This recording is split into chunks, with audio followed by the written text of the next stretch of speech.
Fala pessoal, espero que todos estejam bem. Nesta aula nós vamos abordar forças intermoleculares. Considere qualquer substância, a água por exemplo, em fase sólida e líquida. Imagine como é que é possível as moléculas se unirem. Talvez, inicialmente, você pense que isso se deve às ligações covalentes, mas estas ligam apenas os átomos de oxigênio e de hidrogênio na molécula. Deve haver algum tipo de força ligando as moléculas entre si.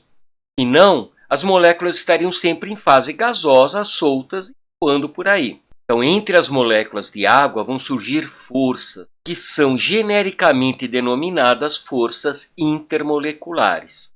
Essas forças, por exemplo, são responsáveis pela formação dos cristais, no caso, cristal de gelo. O que vem a ser um cristal ou um retículo cristalino?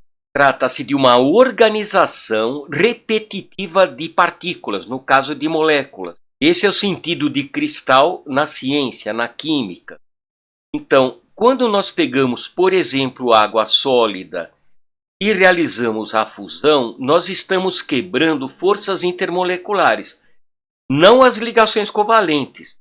Elas continuam H2O, mas as forças intermoleculares quebram, embora no líquido as forças intermoleculares são quebradas e formadas continuamente. Então, a molécula se movimenta, liga aqui, quebra, se movimenta, liga ali, quebra.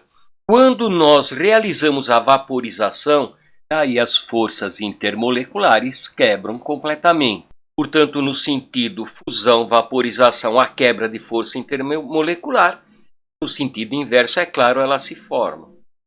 O primeiro tipo de força intermolecular que nós vamos ver tratam-se das ligações de hidrogênio. Elas ocorrem com moléculas polares.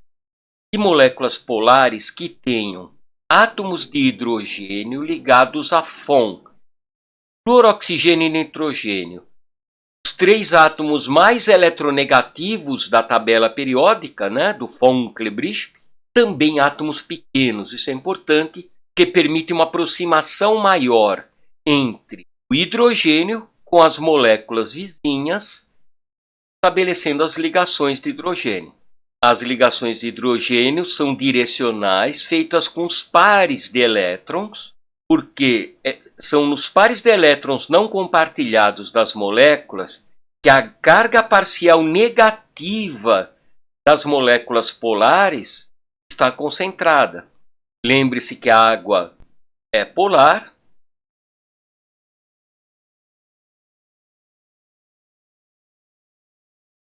Pegando a ilustração do cristal de gelo, é uma ilustração por computador, programas específicos que se baseiam na química quântica para montar esses cristais. Eu vou tirar o fundo bege, vou aproximar, mudar a câmera. Veja, já não dá para ver essa organização repetitiva de partículas que caracterizam os cristais, estado sólido, mas vai me permitir ver melhor que a água forma com suas moléculas vizinhas estruturas cúbicas ou tetraédricas, onde uma molécula no centro do tetraedro tem seus hidrogênios ligados aos pares de elétrons das moléculas de água vizinhas, e seus pares de elétrons, por sua vez, atraem os átomos de hidrogênio de outras duas moléculas de água vizinhas. Ainda vamos ter ligações de hidrogênio, por exemplo, nas moléculas da amônia. São piramidais, polares, e a ligação se estabelece entre o par de elétrons do átomo de nitrogênio com carga parcial negativa e os átomos de hidrogênio da outra molécula, da molécula vizinha, com carga parcial positiva.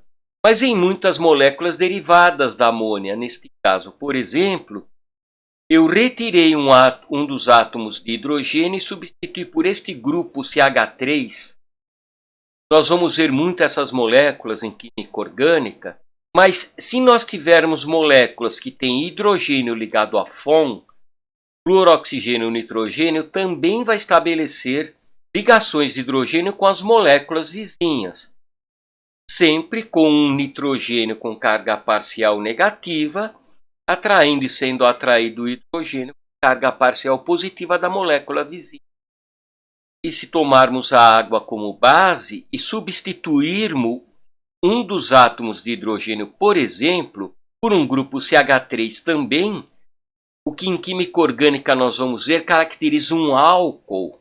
Também vamos ter a realização de ligações covalentes, porque eu tenho hidrogênio ligado a O, a FON, um dos átomos do FON. Então, as moléculas deste álcool, chamado metanol, estabelecem ligações de hidrogênio, e ainda ressaltando que ligações de hidrogênio podem ocorrer entre moléculas diferentes, não moléculas da mesma substância necessariamente. Então, este álcool metanol, por exemplo, dissolve na água porque estabelece ligações de hidrogênio com a molécula de água. E as ligações de hidrogênio também podem ocorrer dentro de uma molécula, isto é, entre partes diferentes de uma mesma molécula, desde que as condições sejam satisfeitas. De um lado, o hidrogênio ligado a O e O do outro lado. Hidrogênio ligado a FON, FON do outro lado, são as condições suficientes para estabelecer a ligação de hidrogênio. O segundo tipo de força intermolecular que nós vamos apresentar são as interações dipolo-dipolo, também denominada força entre dipolos permanentes. Ela ocorre com moléculas polares, mas moléculas polares ordinárias que não têm um hidrogênio ligado a FON. Nem é necessário ter hidrogênio. Então, imagine uma molécula como HCl, onde o cloro é mais eletronegativo. Temos um momento dipolo e, como não temos mais nenhum para anular, o momento dipolo resultante é diferente de zero e vai caracterizar uma molécula polar. O HCl em fase sólida ou líquida, então, vai ter entre as moléculas da HCl vizinhas o estabelecimento de forças de interações dipolo-dipolo. Milito, eu dei a mesma explicação para a ligação de hidrogênio com cargas parciais positivas e negativas. Entenda, em todo o universo, a física explica todo o universo com apenas 4 forças. Força gravitacional, força eletromagnética, força forte e força fraca. As forças fortes e fracas são nucleares. Só se estabelecem ligações em distâncias muito pequenas. Dentro do núcleo, por exemplo, que é de 10 a 100 mil vezes menor do que um átomo. Então não vai aparecer na química. As forças gravitacionais só aparecem em corpos de dimensões astronômicas, como o Sol, a Lua. Quer dizer, aparece sempre, mas só é considerável em corpos gigantescos. Então, para a química, só sobra um tipo de força, as forças eletromagnéticas. E como assim pobreza? Se elas não existissem, você desintegraria, você sumiria e pararia de encher o saco da gente. Ora, então vamos retomar as moléculas da HCl, aqui representadas em modelo de pau e bola, e ver por que as interações dipolo-dipolo são classificadas à parte das ligações de hidrogênio.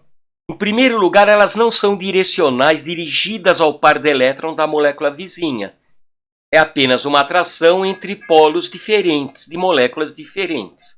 Outra diferença é que a distância entre essas moléculas pode ser maior do que a distância estabelecida pelas moléculas nas ligações de hidrogênio.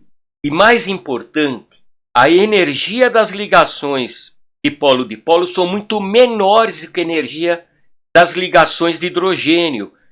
Portanto, são muito mais fáceis de serem quebradas.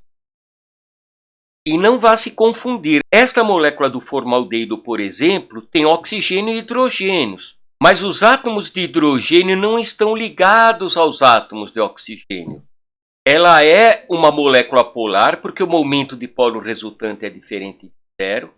Mas em fase líquida ou sólida, as ligações que vão se estabelecer não são ligações de hidrogênio, são mais fracas.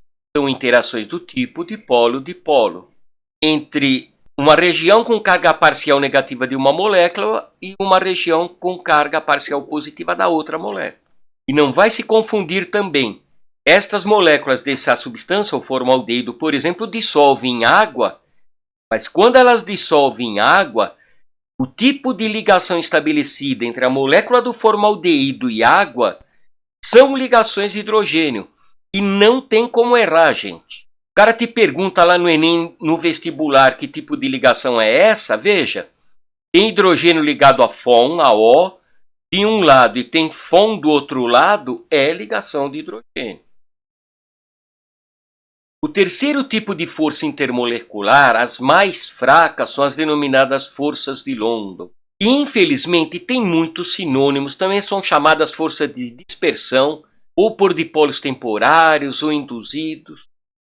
As forças de London ocorrem com moléculas apolares, que vêm a ser moléculas formadas por ligações apolares, como as substâncias elementares diatômicas, moléculas cujo momento dipolo resultante existe, mas com resultante zero. As mais importantes são as que têm carbono com ligantes iguais, e também entre átomos de gases nobres. Os gases nobres jamais ficariam líquidos e sólidos, porque não teria nenhum tipo de ligação entre esses átomos. Como se estabelecem essas forças? Uma substância como o hidrogênio é considerada apolar, com um par de elétrons no centro das moléculas, porque os dois átomos têm a mesma eletronegatividade. Mas do ponto de vista da física clássica, esses elétrons se movimentam. Eles estão no meio, em média, no centro, na média. Mas eles ficam se deslocando para a direita e para a esquerda. Aqui, por exemplo, quando eles vão para a direita, estabelecem uma carga parcial negativa num dos átomos e uma carga parcial positiva momentaneamente, temporariamente no outro lado, porque sobra núcleo aqui. Mas passado algum tempo, este efeito então é temporário, o par de elétrons pode ser encontrado do outro lado, com carga parcial negativa do lado esquerdo, carga parcial positiva do lado direito, por isso que também é chamado de polo temporário. Do ponto de vista da química moderna, da química quântica, que vê os elétrons e os pares de elétrons como ondas e não como partículas, que os químicos gostam de traduzir como nuvens eletrônicas, essa nuvem eletrônica, embora seja simétrica em média, na média de todas as posições, ela fica se deslocando de um lado para o outro, gerando dipolos temporários. E quando uma molécula se polariza, num determinado momento, se tiver uma molécula vizinha do lado, este par de elétrons vindo para a direita repele, induz o outro par de elétrons a ir para a direita. Daí o nome de polo induzido, se estabelecendo então uma pequena força entre uma região negativa de uma molécula e uma região positiva de outra. Porém, a energia das forças de London são muito menores que as de dipolo permanente e muito menores do que as ligações de hidrogênio. Porém, se a molécula for muito grande, a força total entre esses dipolos pode ser grande. Né? Por quê? Quando um par de elétrons se desloca, estabelecendo cargas parciais positivas e negativas em diferentes átomos, eles tendem a polarizar todos os vizinhos. Porque o elétron vem para a direita aqui, empurra o par de elétrons daqui para cá, porque ambos têm cargas negativas, os elétrons, claro, que por sua vez empurram o par de elétrons para a direita, estabelecendo um dipolo que empurra o par de elétrons para a direita, estabelecendo outro dipolo. E se tiver uma molécula da mesma substância próxima a ela, esta carga negativa vai repelir os elétrons, por exemplo, daqui para cá, produzindo cargas complementares, porque esse par de elétrons vai ser atraído pela carga positiva e repelido pela negativa aqui. Com isto, todos os pares de elétrons vão se deslocar e vão surgir forças intermoleculares entre diversas regiões da molécula.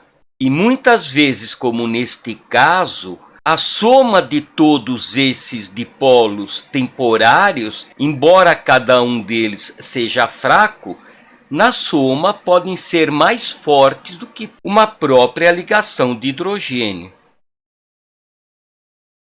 Continuando a comparação, quando, por exemplo, eu vaporizo moléculas de água, eu tenho que quebrar as ligações de hidrogênio.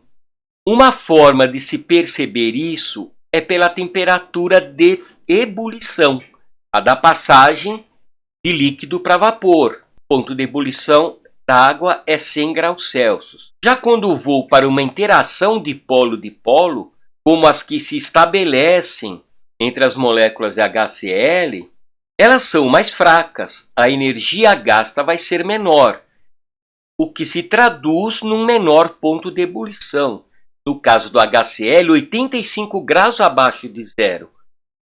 E as forças de London, a temperatura de ebulição é muito menor ainda, menos 183 graus Celsius. Mas espera lá, tio Milho, você falou que o tamanho da molécula também influi.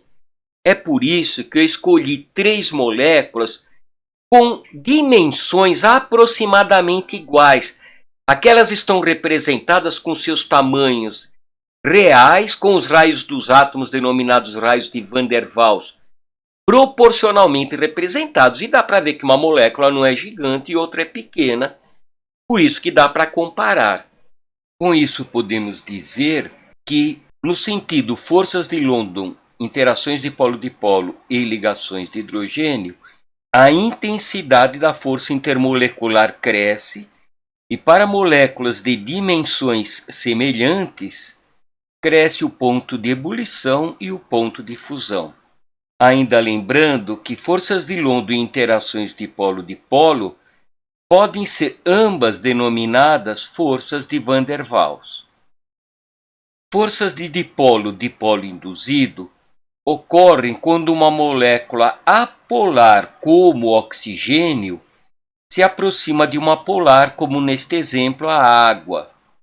A parte negativa da molécula, no caso o oxigênio da água, repele os pares de elétrons ou a nuvem eletrônica da molécula polar, fazendo com que ela se polarize e vai aparecer uma força de pequena intensidade entre a região positiva de uma e a negativa de outra.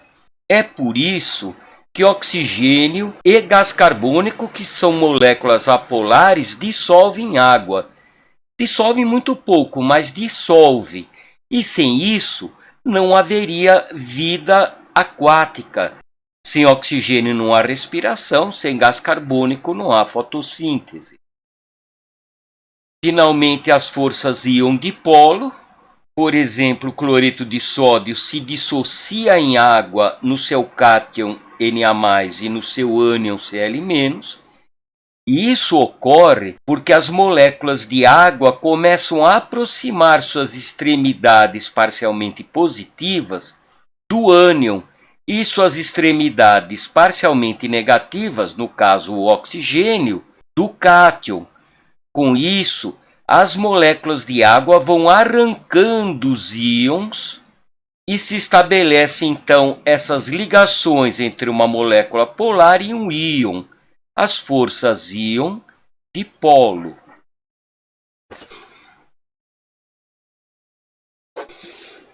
Bem, ficamos por aqui. Um abraço a todos e cuidem-se.